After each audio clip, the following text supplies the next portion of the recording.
Dr. Jeremy Weisz here. I'm founder of InspiredInsider.com, where I talk with inspirational entrepreneurs and leaders like the founders of P90X, Baby Einstein, Atari, many more, and how they overcome big challenges in life and business. This is part of the Skubana e-commerce mastery series, where top sellers and experts teach you what really works. Scott's going to teach us what really works to boost your e-commerce business. Skubana is a software platform to manage your entire e-commerce operation. And today we have Scott Margolius. He's founder of FeedbackRepair.com. If you didn't catch that in the opening statements, he helps people with feedback repair, and he helps protect Amazon, eBay sellers from bad reviews and make sure they don't get removed. He helps clean up nightmare situations of sellers' accounts or products getting banned. He spent 15 years as COO at Fimco, which is a marketing and customer service company. He is a top-rated eBay power seller and has been among the top 25 sellers in Amazon for the holiday season. And go ahead. Top 25%. Top 25% sellers in Amazon for holiday season. Top 25 sellers would be cool too. And he'll tell us how you get there. And even it's still impressive. You were talking about what volume and capacity is involved in that. That was pretty remarkable when you're talking about that. But we'll get to that. So first of all, Scott, thanks for joining me. Hey, thank you. I appreciate the opportunity. Yeah, for fixing the setup. We'll talk about what's behind you in the dark there, some of the e-commerce secret sauce behind you. But first, we were talking about some of the most common problems causing bad feedback. So that's people claiming it's counterfeit, sold as used, and people are claiming it's new. What are the other top problems causing bad feedback? Well, there's a big difference between negative feedback and having your account be brought into review. Yeah.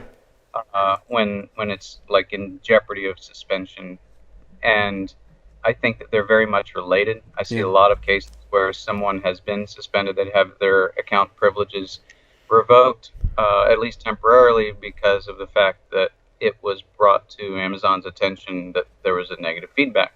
They're looking at this negative feedback automatically, and they're looking at certain keywords that come up, and in many cases, if there is a claim of counterfeit, or if there's a claim of used sold as new, and then there's other ones in addition to that can flag accounts.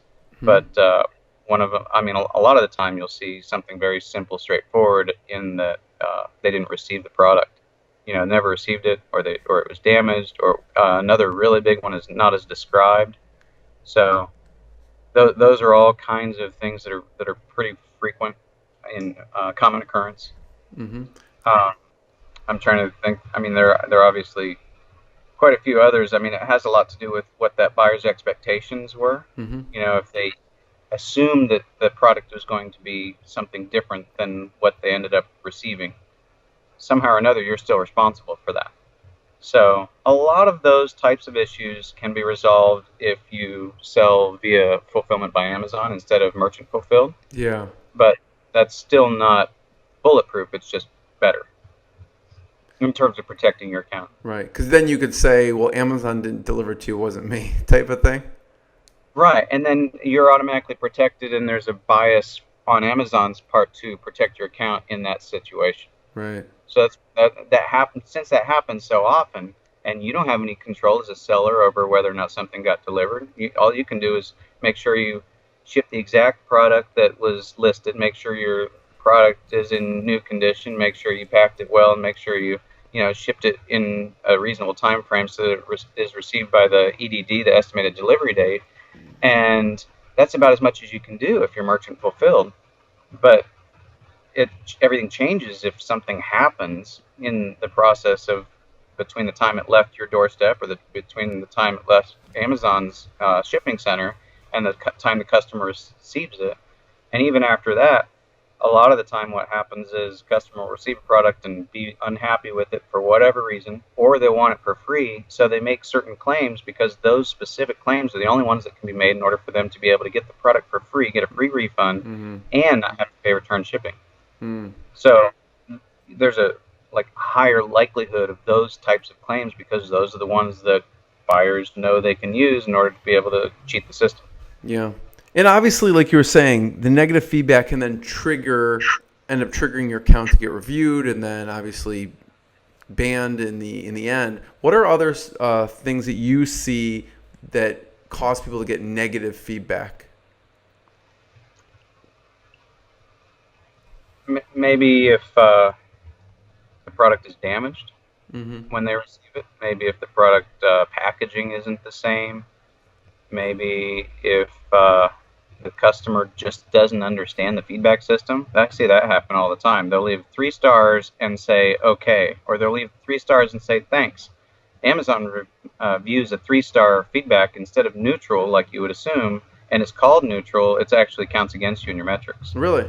So that happens fairly frequently. Hmm. Um, So, oh, and the other thing that happens probably as much as anything, statistically, is they didn't receive it in the time frame they expected. And on the contrary side of that, the majority of my positive feedback comes from customers who receive the product sooner than they expected. hmm.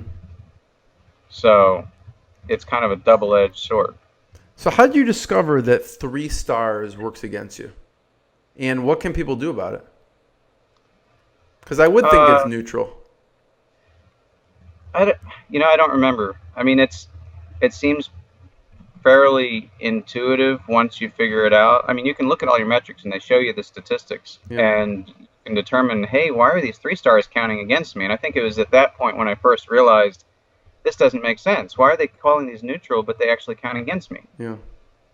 Um, I assume that it's probably stated somewhere that most people would know that. So what should people do? You should try to have them removed. There's a mechanism for that. When you go into Seller Central and you go to help, and then you click on, let me see if I can pull it up real quickly and I'll walk you through it. If you go to, how much of this are you going to edit out? I've got a lot of I don't strange. I don't edit anything out. Oh, for real? Yeah. That's all right. So if you go to Contact Us, Yeah. and then you choose Performance. Hmm. No, you don't choose Performance. You go to Selling on Amazon. The funny thing is they're changing this all the time. I used to be able Yeah. to walk people through it really straightforward and not miss a beat, but they change it all the time, and different types of accounts have different types of interfaces. Hmm. So it's really interesting. There are at least 3 or possibly more interfaces that people see. So Um, we'll make a disclaimer of at this moment in time, this is yeah, what really, it it's just says. Yeah. and it changed since 2 weeks ago as Is well. there a I mean, there's search function people should use, like get feedback removed or something like that may be more this is standard? the easiest way. You can either go to Contact Us, Mm-hmm. depending upon which page you're on, or you can go to Help and then go to Contact Us. Let's see if I can do that. Sorry, I'm having to look at my screen beyond my other screen. I've got 3 screens up. And then you go to Selling on Amazon, and then you go to Customers and Orders, and then you can put in the order ID of the feedback that you want to have removed. Mm-hmm. From there, I can't tell you what happens because I don't have any negative feedback, so I can't Of walk you course you through it. don't. That then typically it'll ask, do you want to have this removed, and then it will either remove it for you automatically because it meets their criteria, or you will have a response and you'll have an opportunity to choose from either 4 or 5 different things, and it Mm-hmm. just depends. If you're an FBA seller, most of the time you would choose this is an FBA issue and it should therefore be removed for that purpose. But there are some instances where there will be something else going on that the reason why they would remove it has nothing to do with FBA, even though you're an FBA seller. Mm-hmm. So that's when you have to have kind of a bag of tricks Yeah. that help you get things fixed. So Scott, do you get most phone calls and emails from people who are in dire straits, or do you get more just people, I need to remove these 10 negative feedback? When do people come to you? I'd say most of them come from people trying to make their account situation better. Mm-hmm. I don't get too many, maybe a few a month, I'd say. of people who are in dire straits. Yeah. What I have realized more often than not, usually these days, if that's a whole lot of caveats in a row, that um, some of the feedback that people have that they aren't getting removed or aren't concerned about or aren't doing anything about puts their account in a lot more jeopardy than they realized. Yeah. Those issues need to be attacked proactively and aggressively as quickly as possible. You Yeah. can't just let them sit there because of the fact that it really can affect the health of your account. Yeah. A claim like that, and you're like, oh, that's ridiculous. Let's say you get all upset. I cannot believe they're saying this is counterfeit. I'm so tired of these, thieves or whatever. You got to attack it immediately. Right. You can't let it sit there. And there are a number of different things that you can do beyond that. I mean, for instance, you never let a performance notification go unanswered. You have to look at every single one. I had one customer who had 80 performance notifications that they had never even looked at. I couldn't believe they still had an active account. Part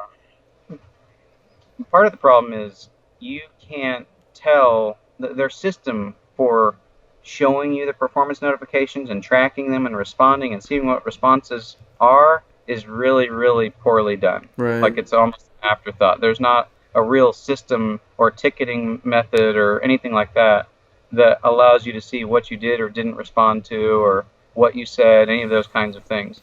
Essentially, a lot of the time, what I'm encouraging people to do is take a performance notification, and instead of just looking at it, actually respond, even if they don't want you to, or even if they're not requesting you to, and open a case so that you can get a specific response. Mm-hmm.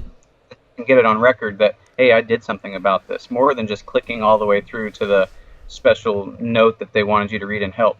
Right. It especially claims of counterfeit or used, sold as new, those kinds of things, I think it's very important for people to take action on in order to protect their accounts. Yeah. So Scott, yeah. Go ahead. I was going to say, I can't believe you didn't tell me this wasn't going to be edited. This is just a natural conversation. Whatever we talk about. You know what? If I was or something. Well, you can do that too. So what's the biggest nightmare that you've seen that you had to clean up? I mean, I've seen a number of them. I've seen one customer who had a buyer claim that their product was counterfeit. They had purchased $50,000 worth of that one ASIN, which is pretty deep to buy into a particular ASIN. I mean, they had gaylords of this stuff sitting around. Yeah. And, some of the best practices for responding to something like that, let's say you just have 3 that you picked up and you bought your product via retail arbitrage or something like that. It's not a big loss to have a claim like that. Right. And for defense to be, I'm going to delete this ASIN out of my catalog, which, by the way, everybody should do. If you have ASINs in your catalog that you're not currently selling, that you have no stock on, you should go in and proactively delete those ASINs out of your catalog. A lot of the time what that means is you archive it first and then go in and delete it. Mm-hmm. But you see a lot of notifications come through where they're saying, hey, you are not authorized to sell this anymore. Or you see issues where you have these kind of vestigial ASINs still in your catalog that you didn't do anything with, you didn't think anything about because you no longer have stock on that, and that doesn't mean that you're protected just because you don't have stock. You just need to clean it out. You got to clean it out. So one of the things you go in and proactively do is, I'm taking care of this and I'm being very aggressive by going above and beyond, and I remove this ASIN from my catalog. Well, in this case, you're going to put $50,000 at jeopardy by saying, I accept full responsibility, I'm sorry, I removed the ASIN. And, a lot of the time, for me anyway, the majority of the things that I've purchased for resale are specifically for the Amazon platform. Like, I wouldn't have purchased them to sell anywhere else. I'm not going to sell them at a garage sale. These same things aren't going to sell nearly as well on eBay. You're hosed if you don't have some sort of other outlet. Mm-hmm. That doesn't apply as well. Let's say if you're a Skubana customer and you've got multiple marketplaces where you purchase something with the eye in mind that, hey, maybe you can sell it on Rakuten or Sears or eBay or whatever, maybe you're a little bit better insulated from that kind of issue. Yeah. In this case, we approached it very aggressively. We asserted, the authenticity of the product. We proved the provenance of the product. We provided all the invoices and said, this buyer is incorrect. They don't know what they're talking about. We've been selling this exact type of product in this industry for X number of years. We're the authority on this subject. You can look it up on Wikipedia. And we said, we need to be reinstated to be able to sell this product, and this customer's wrong. Yeah. And we got that. We were able to be reinstated. So, that's an example of a ASIN specific notification of, suspension. Right. So what's another nightmare situation? I know you have a number of them. What's another one? Well, I'll tell you this deal I was working on the last few days with a 25-day suspension for something that he's no way responsible for. If that doesn't give you pause and cause you to think, I don't want to have all my eggs in one basket. I had another customer who was suspended for at least 15, but maybe 19 days. I can't remember what it ended up being in total. He's losing between $11,000 and $15,000 a day. Wow. You've got to be diversified. That's one of the advantages of being in a marketplace, having a marketplace product that allows you to get your product into multiple different, selling venues. So you have more eyeballs on it than just Amazon. Yeah. So what did that person do? They were losing $11,000 a day. Why'd they get banned, and what'd they do? They were banned for some of the products that they were selling were a 3-pack with 3 different specific things, and in some cases maybe one of the 3 things was missing, or maybe one of the 3 things was a different color than what the buyer was expecting. And I think that they had about 7 different things that showed up as issues, all sort of seemed to compound together.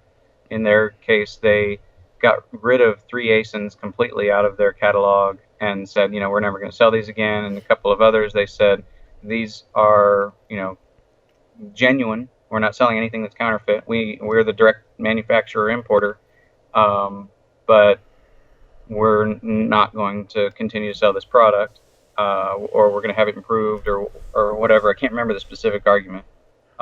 Essentially, they took responsibility for it, but said, we're going to improve the process for this. We're going to put more eyes on quality control. We're only going to sell this product via FBA, those kinds of things. So were they shipping it out on their own, or were they doing FBA in those circumstances? At that time, they were in the process of transition. They had some products that were FBA and some products that were merchant fulfilled, and I can't remember the details. Yeah. But that's definitely a nightmare scenario, right? Where it's down for 15 or 19 days, losing $11,000 to $15,000 a day.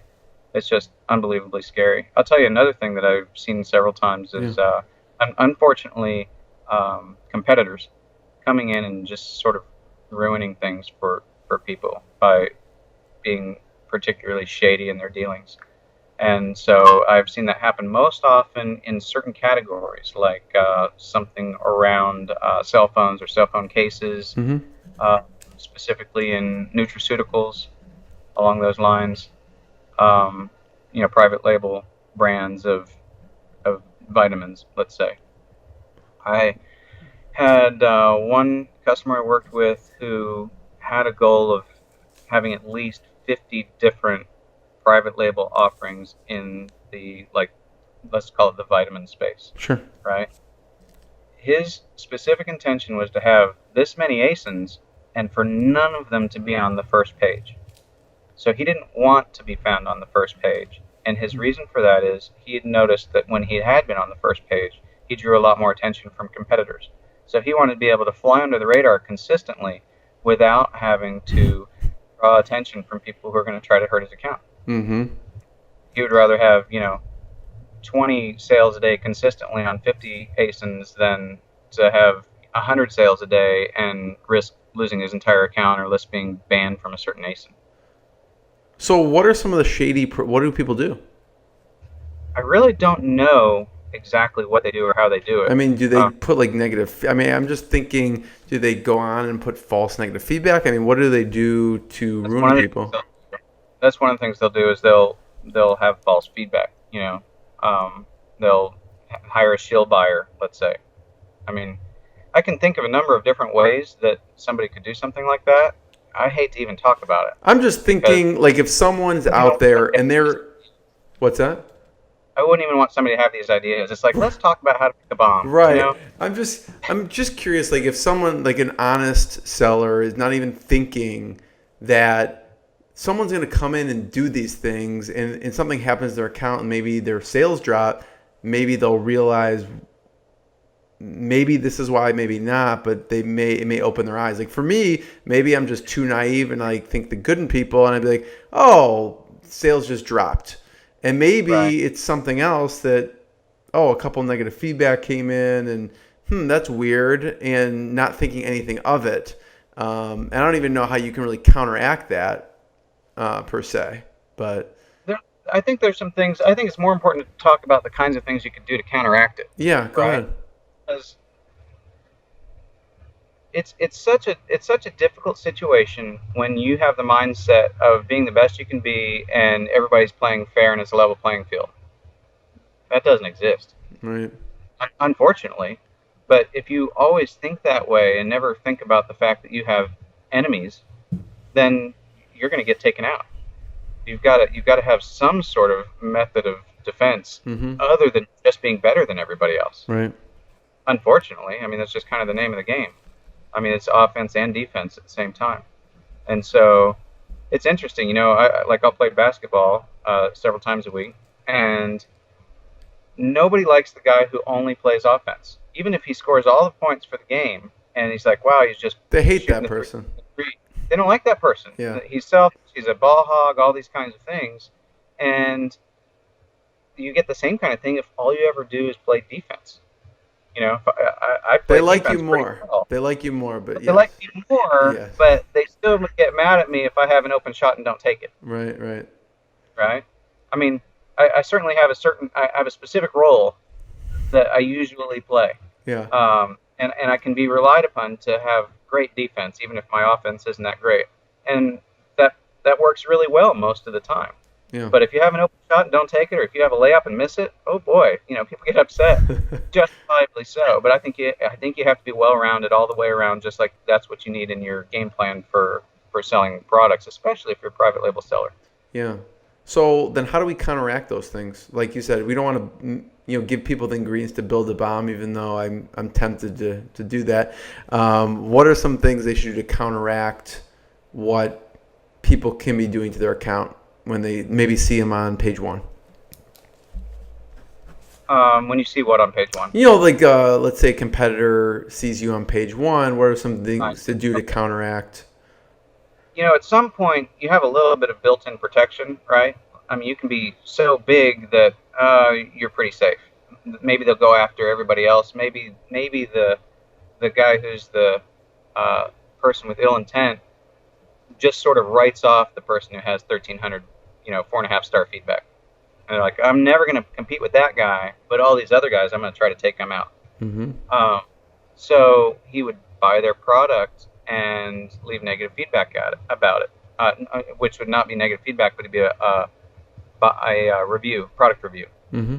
and say, all kinds of horrible things about that product, or, why it's not as good as something else, or why all the other reviews are very suspect. And, you should pay attention to this and try to write something compelling in some cases that would lead other potential customers to think, I should question Right. why all this feedback is so positive. But another thing you'll see is they will just shoot through sheer numbers, try to build the negatives, right? And in cases like that, where you have negatives that are being built up and they're not verified reviews, I think that Amazon's putting some systems in place to try to deflate that methodology. And I've actually worked with some private label sellers to have those types of reviews removed. And I've been successful with that several times. it's not the same as having negative feedback removed. If you ask me to have your negative feedback removed, I can tell you without even seeing your account or knowing the nature of what those negatives are, I'm going to help you. I'm Right. going to be able to get some of that fixed, and I'm going to be able to help your metrics. And I've always been able to help people with that. But when it comes to getting negative reviews removed, it's almost more of a it's a best effort. Right. There's some certain things that you can do that are helpful. And I mean, everything I'm doing is white hat. I'm not doing anything that's gray hat or black hat. So I can tell you that there's some ways you could do that, but I don't do it. Right. So there's no true way to insulate yourself besides just being proactive, and if something comes on your account, going after it, if it's because it's not true or something like that. It's kind of the best you can do. I'm sure that if you sat around and looked at specific situations, you could come up with strategies to counteract those types of issues. And I like doing that. I don't like seeing people be in that situation, but I like coming up with those kinds of solutions. And a number of things that I've developed to help people with their accounts with that kind of insulation is not only do I recommend that everybody be FBA as much as possible, but I also recommend that they include inserts with their products. Yeah, tell me about that. Yeah. Well, you're essentially trying to get this customer to come to you directly instead of go to Amazon. So even if they're a thief, you still want them to come to you instead of Amazon. Even if they're unhappy for any reason, you still want them to come to you instead of Amazon. And, a number of people have some misgivings about that. There's a little bit of debate. It's like, well, isn't that the purpose of FBA? It's like, well, yes, that's true. But if you truly want to protect your account, you'll siphon as many of those complaints and concerns away from Amazon's customer service as possible so that you get to handle them directly. Just have them email you on your website. They don't have to post it, and it doesn't become negative on your Amazon account, but you can still handle it. You want to handle it before it ever gets to that point. Yeah. And you have to be very careful with that. You don't want to violate the terms of service when you create those inserts. And it's a balancing act to make sure that you don't overstep the line. The number one thing that you've got to remember is that Amazon considers all these customers to be theirs. Mm-hmm. If you're merchant fulfilled, they expect you to provide just as good, or if not better, of a customer experience as they do. But at the end of the day, they still consider all these customers to be theirs, and they hold you responsible if there's a fault of any kind. And if it looks in any way, shape, or form like you're trying to siphon these customers away to your own website to be able to make future sales directly, then that could be a real issue. So one of the things that we've done before when we're trying to be, ultra conservative is we've taken all the draft language of a particular insert, and we sent it off to seller performance or somebody, in help, seller support, to review the exact language and basically give a stamp of approval. So at least you have something in the record as a case that you can point to say, hey, if let's pretend that a competitor bought our product, with bad intentions, and then they saw this insert, and let's say they turned us in. We wouldn't ever want something like that to be able to be used against us. So you got to be clean all the way around. But it's an excellent practice for everybody to engage in. Yeah. So what's the balance there, Scott? Because on one hand, FBA, people should be doing FBA. On the other hand, obviously diversifying in these inserts, you're going to have to fulfill on your own, right? No, you can include them with your FBA product. Oh, how do you do that? Especially if you're private label. Because then you can design the whole box. You can put whatever you want inside the box, all that kind of thing.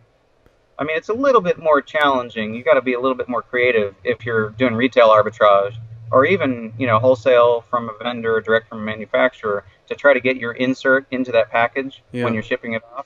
That's a little more challenging, but I think in a lot of cases it can still be done. Yeah, it can definitely be done with bundles. You can do that with bundles all day long because you're creating the bundle.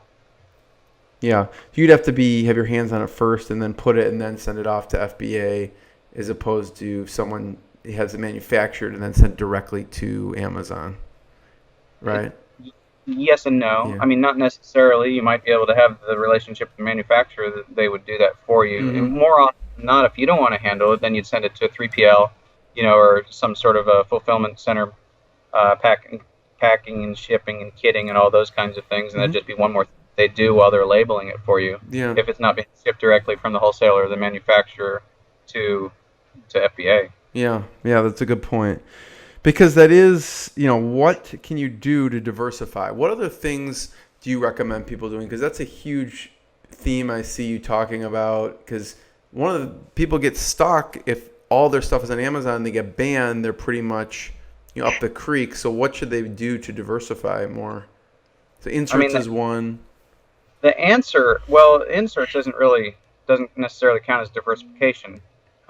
I know one seller who's an Inc. 500 business, right?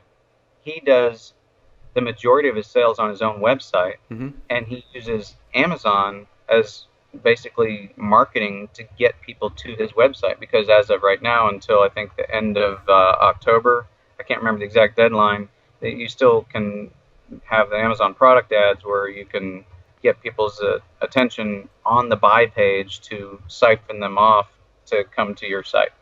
So he's using that methodology right now to grow. Basically, the biggest referrer for his own website is Amazon, Mm-hmm. using those ads. So And then they're getting rid of those?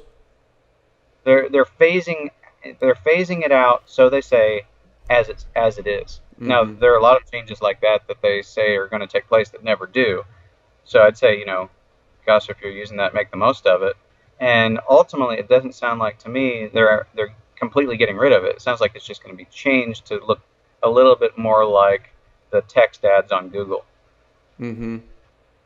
instead of having images. So even then, it still might be an effective, thing to pursue. It certainly will be worth looking into. He also runs ads on, various different platforms beyond just Google. If you're looking at some of the other search engines, which I think get overlooked quite a bit. Mm-hmm. And, depends on your industry. It depends, your particular website. Maybe Instagram has the best opportunities for you. Maybe it's Pinterest, maybe it's Twitter, maybe it's Facebook.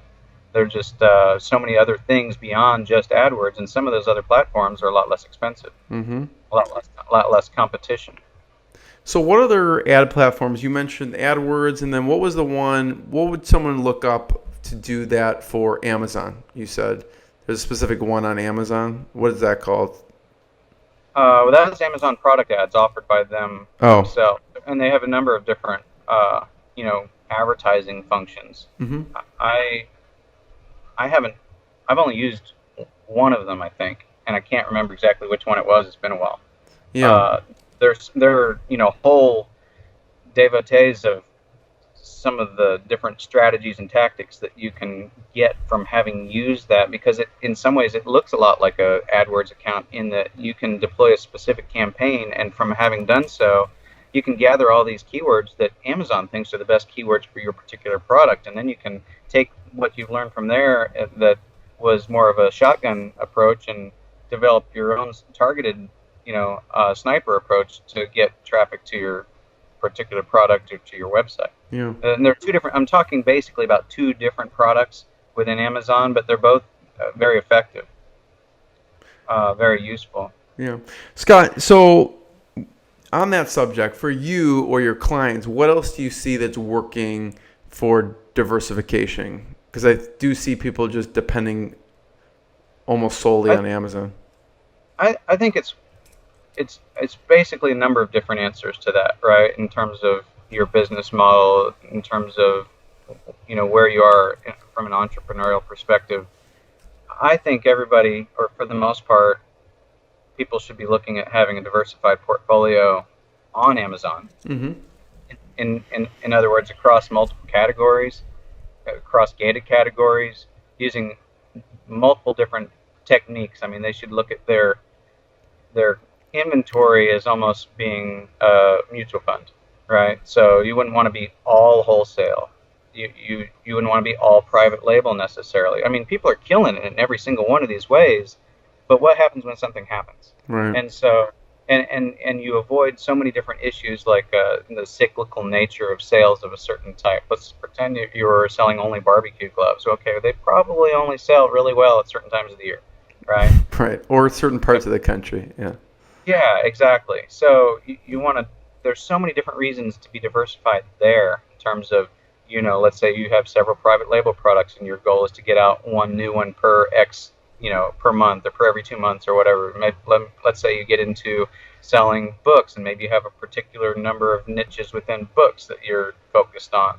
You could do retail arbitrage, online arbitrage, you could do wholesale, closeouts, all these different things. You could create bundles, and each one of those certain areas has all of its own tactics and strategies and ways that you could gain advantage. Mm-hmm. And I think many different ways that you can gain advantage and make your product offerings distinctive or insulated against competition, that makes the most sense. Nobody really lots of people are making a lot of money just selling widgets. Okay, I sell 20 widgets a day, and I've got 1,000 items in my catalog, and some are selling 20 and some are selling 10, and that's not nearly as exciting as having some true depth on your bench of the products that you're selling. I bought an entire pallet of one particular closeout, and it sells awesome for me, and the margins are outstanding, and I'm the only one selling it. Another reason why you want to have things like that is because I had another product that was great. I was buying it for $5 a piece, and I was selling all day long for $25. It's not the most incredible margins in the world, but it was super reliable, and I was selling quite a few of them. Yeah. Sold out. I went to reorder, and I found that all of a sudden, out of the blue, out of nowhere, there were at least 10 other FBA sellers. Before, when it was just me. Then all of a sudden, I had 2 competitors. I sold out, waited a month, was going to reorder, and I didn't place another order because there were at least 10 other people competing. Really? And they were all in a race to the bottom and driven the price down to the point where I would still make money, but I didn't care anymore. Wasn't excited about it. Right. So how does that happen? They just research do they have certain tools that they're using to find this out, or are they just observing certain categories? I don't know. I know what I do. I developed a product research tool that... Yeah, talk about that a little bit, because this is, spy tool or research tool, whatever you want to call it. Kind of. Basically you upload a list, and it tells you which of the products on that list are ones that you might want to focus on to sell. Mm-hmm. It's that simple, essentially. And there were 3 of us who developed that. There are 2 of us who are still operating that research company now. And that's what I use when I have a huge list that I want to look up. Mm-hmm. But there are certainly a lot of other ways that people are, functioning to find their key areas that they want to focus on. There are a lot of great tools out right now. Have you released it to the public yet, or is it only for you right now? Well, it's in beta, but it's fully functional. Anybody can use it. It's Indable, INDBL.com. Okay. We've actually got somebody who has started using it, and they are educating a large number of other sellers. They have a pretty good following, and they're telling us, hey, this tool is amazing. It's the first tool we've ever used that worked the first time we used it, and that does everything that we want it to do. And we're excited to push this out to all of our students. And so, that's pretty exciting, because we love opportunities like that. So whether they use this tool or another tool or research online, how should people best use a tool like this to improve their sales or to find new products? There are probably 10 different ways you can use the tool. Once you get your research back and you sort what it is that you're looking at. So let's say you sort it by sales rank, and then maybe I always filter out everything that's a higher rank than the target area where I want to be looking, and I'll take that and I'll put it to another worksheet within the same workbook, and so I didn't lose that data, but it's not my area of focus at the moment, because let's say I have 800 items and all of a sudden I boil it down to, okay, here are 10 items that are within the area I want to focus in terms of having an active, decent sales rank on Amazon today. Then I'll take that and I'll narrow it down further by what's the best margin, because basically we can search by any keyword. So you choose your column of keywords that you want to search by, whether that's UPC or ISBN or ASIN or product description. Obviously, the narrower that information, the better information it is that you get returned. So the narrowest information might be the UPC. So you search by UPC, and then you identify the column of your price that you want to search by, and we'll bring back and give you everything else that's coming from the Amazon database in terms of sales rank or FBA margin or MFN margin, all those kinds of things, number of sellers, the feedback of those sellers, all that kind of stuff. Yeah. So the next thing I would sort by would be, let's say, I really don't want to sell MFN anymore. I just don't have time. And I barely have time to sell anything at all. It's interesting. Like if I see a really good deal, I might jump on it. But more often than not, I'm actually doing research as a value-added opportunity for some of my customers. They'll want new product. I've got one customer who has 27,000 SKUs deep.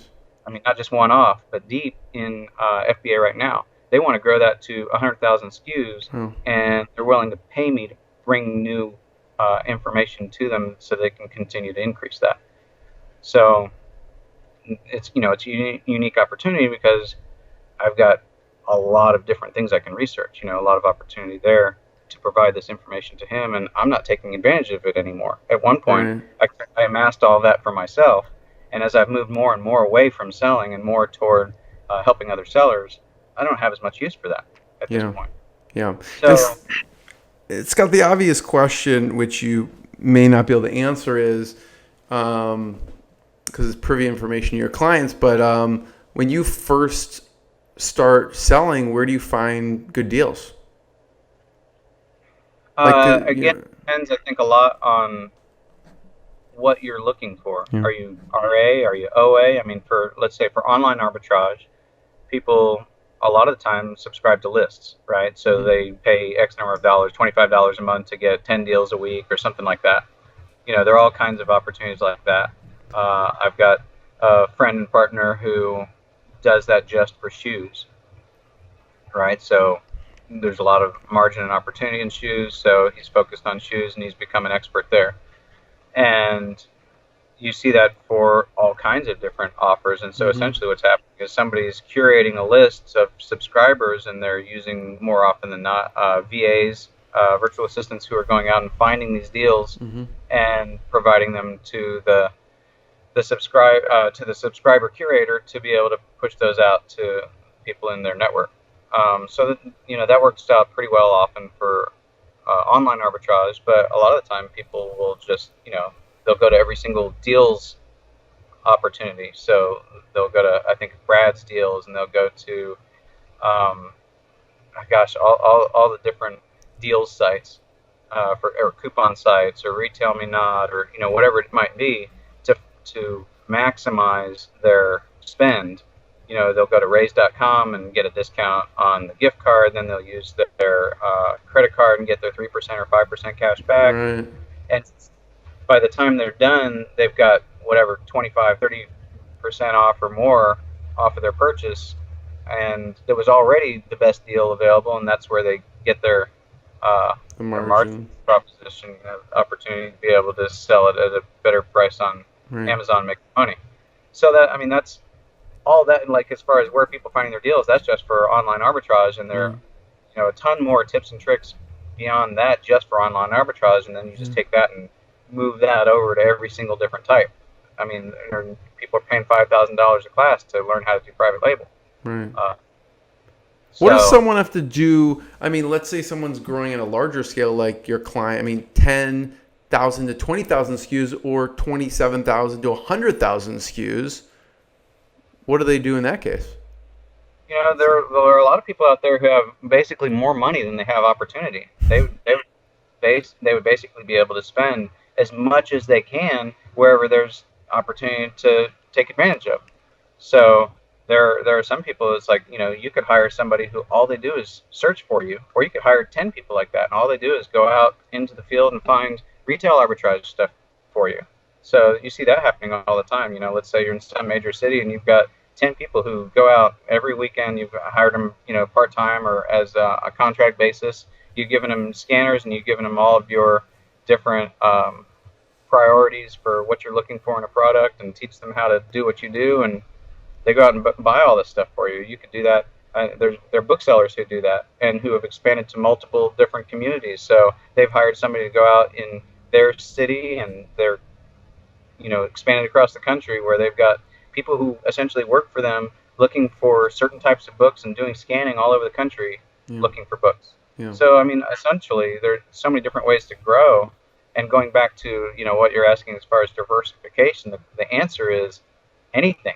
You could sock your money away and buy car washes, or, storage units, or, build your own website and develop your own product and sell on there. Be building a brand.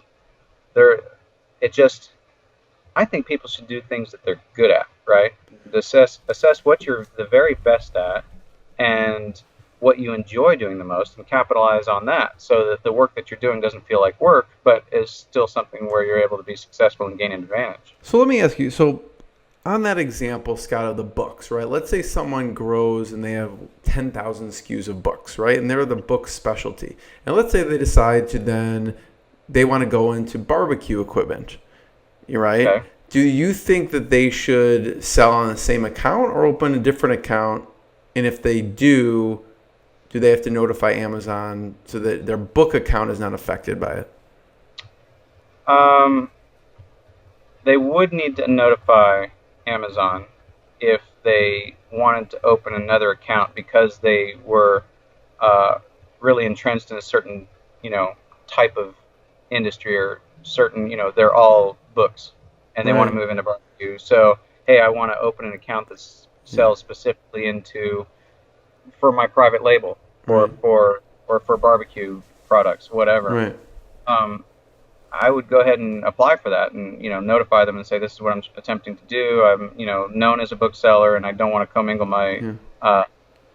It wouldn't be commingling. There's a specific thing that means in Amazon world, but I don't want to join all my product together under one tent. Right. It's not like you want to buy Huckleberry Finn and a pair of tongs for your barbecue. Like, let's say they want to just separate it out. Could that negatively affect their other account? Like, is it not even worth it at that point to branch out? And I wouldn't say that. I think that would be potentially a valuable opportunity to diversify. Okay. Yeah, I'm just curious, because I know a lot of people, they want to diversify, and they may not want to. Maybe they're known as a certain specialty and may not want to just bring those same products. It doesn't make sense, and their current audience may think it's strange if they're seeing that. The hardest thing in the world to me is to do something you're not currently doing, that you're not good at. Mm-hmm. Like, everybody that I run into most of the time, the reason that they're successful is because they're doing what they do, and they're really good at it. They are the best in the world at what they do. They know all the best strategies that give them advantage. And so there's the one client I was telling you about is 27,000 SKUs deep and wants to be 100,000 SKUs, but now he's also saying, hey, help me get into private label. I'm not really sure if that makes the most sense in the world or not for him, because he doesn't, at the end of the day, he doesn't really necessarily want to be selling widgets. He's a really intelligent guy who would like to be building apps and selling apps, or selling software, bringing it to the level of having it be a startup that's launched that solves a certain problem. I think that would almost make more sense for him than to just jump private label at this point. Right. Now if he could do it all, that'd be fine, but he doesn't have this team that can take all his ideas and develop them for him. He has me, and I only have so much time, and I think he should probably do what he's best at. And so since he doesn't have this experience with private label necessarily, maybe it would make sense for him to leverage his knowledge, since he's been selling for 15 years on both eBay and Amazon, leverage his knowledge to create these unique apps that solve problems that nobody else is solving. Yeah. That makes a lot more sense to me. Yeah. And Scott, so I wanted to ask too. I was reading some of the statements of customers, and one person said that they thought you were so well versed in psychology. They thought you had a psychology degree because you were well versed in dealing with angry customers and with reviews. So, what are some of the ways you get into that mindset and head of the angry customer, and how should people respond? I don't know if I can get into the mindset Okay. because I'm not a person, but You know what I mean? I, Like you respond in a way that, I know what you're saying. yeah. I mean, essentially, you want to diffuse the situation. The But first they thing were you want to. something you did really impress them. What did you do to? It seemed like you must have diffused a seriously angry customer. Well, it was interesting in that particular case. He had just found out about me, and he was wanting to learn more about what I was offering, and didn't really identify himself, and was wanting to see was I a real person. He went to my website and got a hold of me, called me on the phone to see if is this a real company? Are they even going to answer the phone? And he was really just testing me. He was, essentially almost playing devil's advocate with an argument that he was creating, to test me, I guess. Mm. And he was, I think, being difficult on purpose just to see how I would handle him, Hmm. essentially. And I was able to answer all of his questions and give him some confidence about the fact that this is real. And I was able to then explain various answers to difficult questions that he brought up about how to handle various situations. And Yeah. I think it became apparent to him that this wasn't just some sort of, Mm. throw up a shingle type of deal. Gotcha. So on to the top 25% during the holiday season. Okay. So what are some of the things that worked to do that? The biggest thing I would say is having volume of inventory. You really need to be preparing for Q4 right now and even prior to now Mm-hmm.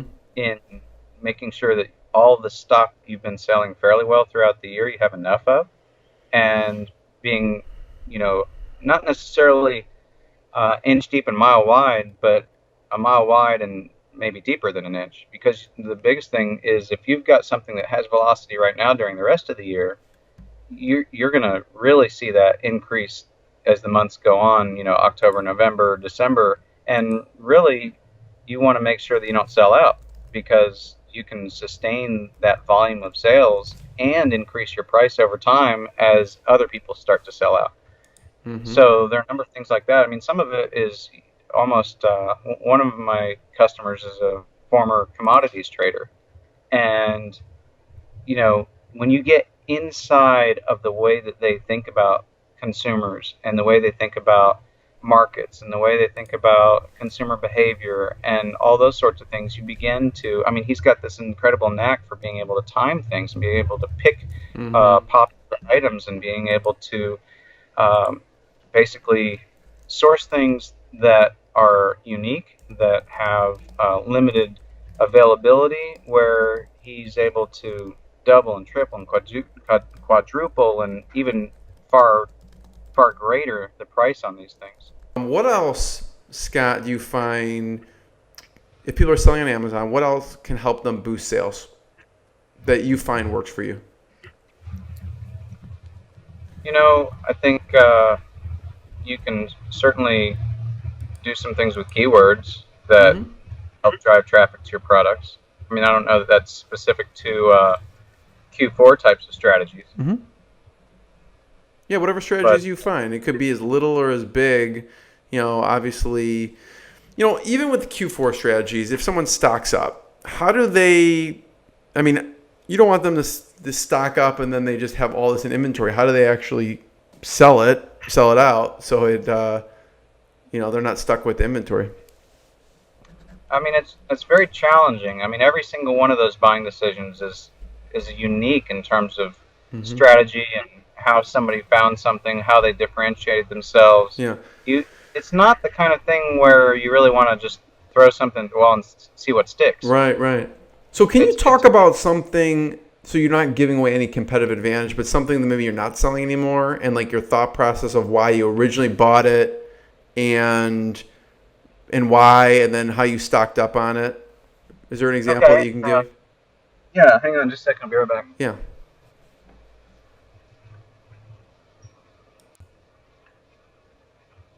So I can't even remember how long ago it was that it was over a year ago that I bought this, but I stocked up on these. It's a Duck Dynasty. I'm sorry, Duck Commander ball cap. Okay. I bought these in brown and green, like OD green, and I probably purchased. I'm just guessing because I don't even know. Uh, Maybe 250 of each, along with some Duck Commander fleece blankets and some Duck Commander keychains and some Duck Commander cups. And they did really well for a while, and then they just completely flopped, fell off the face of the earth. Mm. And I ended up bringing back hundreds of dollars of inventory from Amazon that had been sitting there for too long. Mm-hmm. And I missed the boat on that. I think I got in too late. I got into a product that was a little bit speculative. I was thinking, okay, the sales rank is such and such when I bought it, and it's going to get better over time because the demand's going to increase and more people are going to buy it. And I kept my price too high for too long, thinking that I'd be able to maximize my margin on it, and it was a huge failure. I mean, complete mistake. Now, today, to get rid of these things, it would make a lot of sense to create bundles. You know, I could create various Duck Commander bundles that I think would probably do pretty well over the holidays, and I could get this stuff moved out of here. But I just don't have time. Right. And I can have an idea like that where I could at least break even or get my money back or even make some money, and I just don't have time to mess with it. It's too much trouble. You have other things that you're moved down to. Yeah, it's tough. It's just I used to collect items that I thought, okay, I've got a brand new pair of aviation headsets. I can't remember how much I paid for them. I've had them for 2 years. I mean, it's ridiculous. I think about it all the time.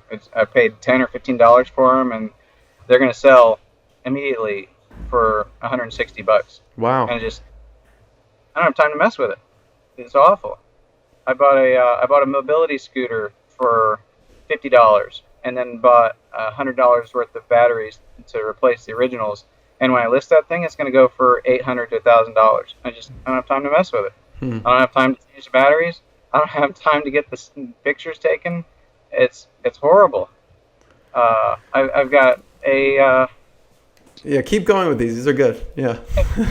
I've got a Budweiser blimp pool table light that I bought for $75, and there's another one listed right now for $500 plus shipping. Wow. I went out and bought the light bulbs to replace the bulbs that are in it. The thing's intact. It's in pristine condition.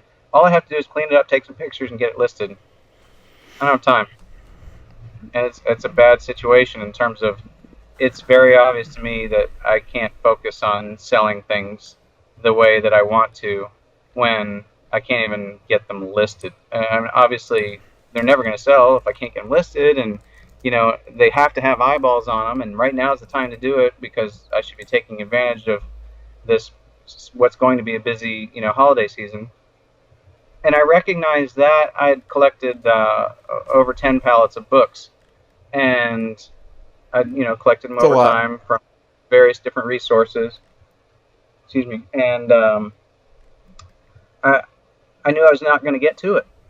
Right. I knew I was not going to have time to scan these things, so I weighed them and sold them basically by the pound to somebody I found through a partner, Peter Valley, and he found several people, and this guy just happened to be, I think, an hour and a half away. He drove down, picked him up, helped him load his pickup, and he had come back and load it again. So I kept probably 4 pallets of books, and probably not very smart of me, I just went and bought 2 more pallets of books and a pallet of records. And the bad thing about it is I've never sold a single book or a single record, but here I am sitting with at least 6 pallets of books and a pallet of records, and it probably doesn't make sense for me. Like if I was my own client, I'd say, "What the heck?" Right. Right? And unfortunately, You'd I'm a knock some lot better. sense into that person. Yeah, yeah. I really need to sit down with people every once in a while and say, "Hey, what do things look like from your perspective?" And unfortunately, all my friends come into my warehouse and they're like, "Hey, this stuff's really cool. It's like Kid in a Candy Factory," but they're not giving me the actionable advice that I'd be giving to them if they were a client, to tell them you need to do this and this and this and this and this is a huge mistake, and change this and that kind of thing. And I mean, it's kind of an issue. It's like I developed a stupid meme that I probably shouldn't have spent time developing, with a picture of Leonardo da Vinci, with a quote saying, very few people know this, but the inside and outside of my house needed to be scraped and painted, right? And it's just like, I'm not trying to compare myself to Da Vinci or something, but it's the whole story of the cobbler's kids don't have any shoes. Right, right. So what So to me, about, it's kind of embarrassing. what's your best idea that people should steal that you're not going to use, Scott? Or this product has huge margins, you're not going to do anything with it. Someone listening, maybe like they're going to go run with it. What would you tell them? I don't know if that exists or not. No. You Well, know, you as soon mentioned as you one. I mean, the one about a couple of those products that you mentioned Well, no, before. I don't mean that. I mean that if you're a client, I can give you that. I can tell you which direction to go in. I can give you some specific product that makes sense for you to sell that I'm not currently selling. Mm-hmm. I can do that for you all day long. As soon as I say, hey, everybody should sell barbecue mats, it's no longer a good idea, right? As soon Well, as you only mention it, people who have listened this long in the interview get this. it's just going to happen, right? You'll if you're tracking the number of people who, if you have some sort of service that tells you how many people actually Yeah, watch to this I point. do. Yeah, So of what's it going to be, like one usually hundredth of 1%? 20% ish. 20%, I'd be 20% who shocked. start the video. I'd be shocked. Now, if they're listening to it in the background, they have speakers and they can hear it anywhere in their shop, maybe. Not that you're not doing a great job. I'm just saying that's a lot of content for somebody to take Yeah. in, right? Well, I could Especially. also send an email saying, listen to minute, 71, where That's a good Scott is point. going to tell you the actual product that he's not going to do anything with that has a $100 margin for you. Right. I had a product like that, and I just gave that to this one guy. Hmm. It's like, no, I'm not going to do anything with it. I don't know why on earth I didn't buy it. I had 2 different vendors like that. Hmm. Actually, I'm going to give him a third one. These are things I already researched. I already picked out exactly what I wanted to buy. I already knew Right. exactly how much I wanted to spend, and I never did. And I was like, well, I might as well give it to him. Yeah. That should be a premium subscription on Indible. Like premium subscribers get your researched like top 3 products or something. You only like allow certain premium members, and then they get your researched products. That'd be pretty slick, really. Yeah. I mean, we've talked about building out something that's similar to that. We've talked about, Because they don't selling want to do our the work. People don't want to do the work. They just want you to tell them what is going to That's sell. why that's why I offer so many done for you services. Yeah. I can tell you how to basically do everything to remove your own feedback, but Mm-hmm. most people don't want to do that. Mm-hmm. And the clients I'm looking for are the ones where they want me to do that for them, Mm-hmm. right? So what about I mean, I've eBay? got one client. I've got one client with 4,000 negatives and neutrals. Now, 4,000? yeah, 4,000, Wow. and he doesn't want to do that himself. You can't do that yourself. No, I probably can't. That takes too much time. I'm gonna have to hire some people. You need some negative feedback repair, apprentices or something. Basically, I mean, Yeah. I have people I could use for that, but this is more. I see more of a need to have more people like that who are highly trained and skilled, that I can trust and my clients can trust to do that on an ongoing basis. Mm-hmm. Because I obviously have to replicate me, and then if they run into an issue, then I can help them with that. Right. And so, I mean, that's the thing that makes sense, that this becomes more of a commodity instead of a service. Mm-hmm. So what about, Scott, we didn't talk much about eBay, and obviously we're talking about diversification on Amazon, and then off Amazon would be eBay. You're a power seller Right. there. What should people know about eBay and how to sell more there? There is one tool I can mention that I really like, Mm-hmm. and uh, Joe Lister does a good job of taking everything that you have in your Amazon inventory and cross-listing it on eBay. Hmm. Now, I don't know specifically. I haven't had enough of discussions to find out exactly what options there are for Skubana to do that, Hmm. because it may do the same thing and not charge you for it. So, I mean, all of a sudden that becomes pretty interesting as well. Yeah. But if that's not something that Skubana does, then I would say, hey, Joe Lister's probably the way to go. If you're not to the level where you jump into Yeah. something where you're willing to pay, 1% of your profit to channel advisor or whatever. So how did you discover Skubana? I didn't say profit, but gross sales or whatever. Yeah. I met Chad at a show, had an opportunity to talk to him and learn more about his product, and I like what he's developed in terms of having something that's fully integrated and end to end, Mm-hmm. because I think that's what a lot of customers are looking for. If you're not going to be able to hire somebody to do all of your Amazon stuff for you, or you don't have a done for you type of service for any type of function that you need, then the very next best thing is to have everything fully integrated into one unified dashboard. And so I really like what he's built and the concept behind it, and it just makes a lot of sense in terms of streamlining your operation and maximizing your efficiency. Yeah, so Scott, like you were saying, with that type of software, you said it has everything in it. What did you find was missing in other things that it actually had? Most of the tools you see only do one thing. They're focused on their one area Mm-hmm. where they have experience or a skill set, what have you. Either that, or maybe they pull in two or three and try to be a Swiss Army knife, but only thing good in their toolkit's the spoon. The knife's just okay. You sure wouldn't want to try to live the rest of your life on the knife and the Swiss Army knife and not have any other options of sharp tools, Mm-hmm. right? It's just they they don't do the job. They Yeah. don't accomplish what they set out to do. Or if they do, they're super difficult to work with, or they're super expensive. I mean, Chad's got a tool that seems to do a lot of things really well. Mm-hmm.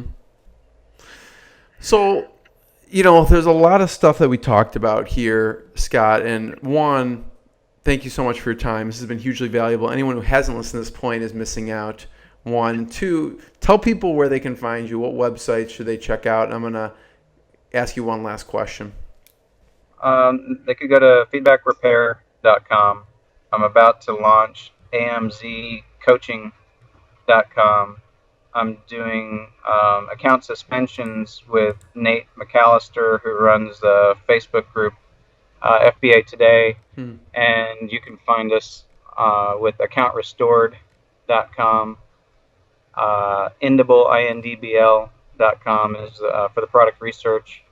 I think there's some other ones, but I can't Yeah, I remember. should just have people check out feedbackrepair.com and then /shop. You have, it's interesting, you list everything from free then down to the, most premium service, but you do have a free Right. book, Beyond Reputation Management ebook that, people rave about as well. And in my Everybody opinion, loves to write a letter or make a phone call. I mean, it's good actionable stuff in there. yeah, in my opinion, when I was looking through it, the one feedback repair and everything else, I was like, yeah, he should raise the price on that. But if I ever need it, I don't want you to raise it. But I was like, yeah, one feedback repair, I'm like, increase that for sure. But the stuff is a steal from what you have on there, I think. The interesting thing about the feedback repair is normally that's the first point of contact, and I get an opportunity to help people with all the other I areas of their see. account that maybe they haven't been paying enough attention to. Yeah, And so, in some ways, it's almost like a loss leader, yeah, but yeah, I've also tested that price over the last year and a half to two yeah. years, and it's just very strange. I mean, I've had the price up to $25.95 or something like that, and it doesn't convert. and Really? then I've had it as Wow. and I've been back and forth. Yeah, I mean that's I'm for surprised. some people that's just too much to pay for some reason. Hmm. I think a lot of what people don't necessarily understand is it's a there's no loss to it, right? I don't charge for feedback that isn't removed. If you Right. pay for feedback, you will either get that feedback removed Or or you you'll don't get a pay anything. full Yeah. refund. Right. Yeah, it's a no loss situation. Yeah. 100% guaranteed. Yeah. So, Scott, on that note, since this is the Skubana e-commerce mastery series, my question is, what are some of the best to end? What are some of the best actionable tips people should use to take action on right now to increase their e-commerce business? If we had to boil it down to just one or two, what should people start doing right now that'll have the greatest effect on their business? I hate to tell you No, and don't hate. answer Yeah. this way, but Maybe I give me don't a know. negative I don't one. know if I can give you broad-based advice Yeah. that everybody can apply and get benefit from. Yeah. Everything I do is completely custom, Yeah. Yeah. and so I can't tell you that I specialize in being a generalist Yeah. to that to that degree, right? Fair It's enough. like the stuff that helps you lose weight is not the same thing that helps somebody else lose weight. Sure. How about, fair enough, I like that answer, but I'm going to push back on you for a second. And so tell me, what about a client? Give me I mean, you don't have to tell their specific business, but who came to you and one of your piece of advice really hit home for them and made a big difference, and they told you that. You could have given me that question in advance. I mean, I have a couple on here. Like you may have one of these. I know Wade had something interesting. We talked about Wade. Wade had a situation where Amazon removed his listing, and he Right. couldn't. I don't know if you gave him a specific, because you don't just give advice on removals or negative reviews. You're giving some strategic marketing advice too for people. Absolutely, Yeah. yeah. I mean, I'll help them in every area where they need help, and some Yeah. people have areas of expertise that it's gonna far exceed mine.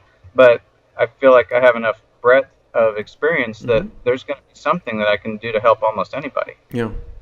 And so, I mean, one area would be, okay, I had a customer who had been working out of his garage, right? And he just didn't want to pay the overhead to get warehouse space. Mhm. But he was also working 80 hours a week. So we try to figure out, okay, what can we do to fix this problem? So we tried to, work it all backwards and figure out what is a meaningful solution here that doesn't involve a lot of risk. So I actually helped him find warehouse space. Hmm. I encouraged him to find warehouse space, helped him find warehouse space. When he got warehouse space, he was able to increase the size of his operation. He was able to hire employees. He was able to increase the inbound and outbound shipments. He was able to basically increase the entire size of his business and grow it, and have better quality of life because he didn't have to work as much. Mm-hmm. He's able to work 50 hours a week, let's say, instead of 80. Right. And that all came just because of the fact that he did it right. He was bursting at the seams. He was doing so well with his business that he couldn't expand anymore where he was. So, and that's a great problem to have, but at that point, you've got to make some sort of decision to change things. And who wants to work 80 hours a week forever? Right. I mean, for some people, they can do that and they're happy with it, but it's not necessarily sustainable. Right. Scott, so what amount of time do you spend on your own products, and what amount of time do you spend on, because you have a lot of customers who demand your time too? Right. I mean, I'm trying to keep as much time open for other people who need it as possible. And that's becoming a little bit of a juggling act, It's a little bit of a challenge. And so I try to get as many people scheduled into spots as possible. Is that also because you've streamlined over the years what you do as far as the selling goes? To some degree. I mean, I mentioned all the stuff that I haven't gotten listed, but then there are all the things that I have gotten listed Right. that are now FBA, so I don't really have to touch it. You know, I place the order, I buy the pallet, and then I process it, and I don't have to mess with it again. So I have a bad habit personally, not necessarily as much anymore, but with procrastinating. So I had like 8 pallets of stuff that I shipped off to Amazon in January. A lot of that stuff's still selling, so that meant that that's probably not a very good buying decision for me, Mm-hmm. because I should have sold through it already and had to replenish. Mm-hmm. But in my case, that was stuff I'd probably purchased 6 months to almost a year prior, so it wasn't necessarily a timely decision. I needed my space back. Mm-hmm. You know, I got it in my warehouse, and I mean, I had to go out and buy 18 sections of pallet rack, or you wouldn't even be able to see me right now. All this stuff would be just right here. So um, it's just, I feel like I do a lot better job of helping other people solve their problems than necessarily applying those solutions to my own situation. Sometimes When it's you ask easier. when you ask me for specific advice about what I do best, that's, you know, works for me, Yeah. that doesn't necessarily mean that's the best advice for everybody else. Right. Right. For sure.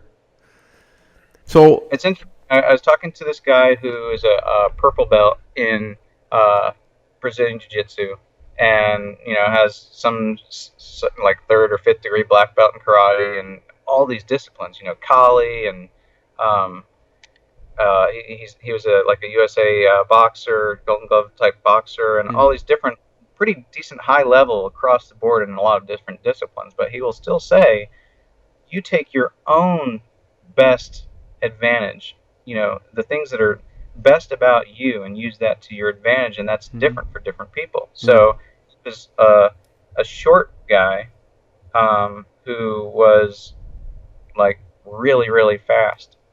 So, you know, and he could hit really, really hard. So he takes all that, and he has a specific style, and he adapts everything to that style to take maximum advantage for his style. Yeah. But different people with different body types and different Right. techniques have different advantages in different ways, and it's all the same thing for online selling. Right. You know, Right. what are you best at? What are you most talented at compared to other people? Where do you see opportunity and advantage that other people can't see? Right. Scott, this has been very valuable. I really appreciate your time, and I hope people listen to minute 71 or whatever is where you give away all your secret things that you haven't done anything with. But I just want to be the first one to thank you so much. I appreciate it. Hey, thank you. I hope we'll get to talk again and have completely different topics. Yes, for sure.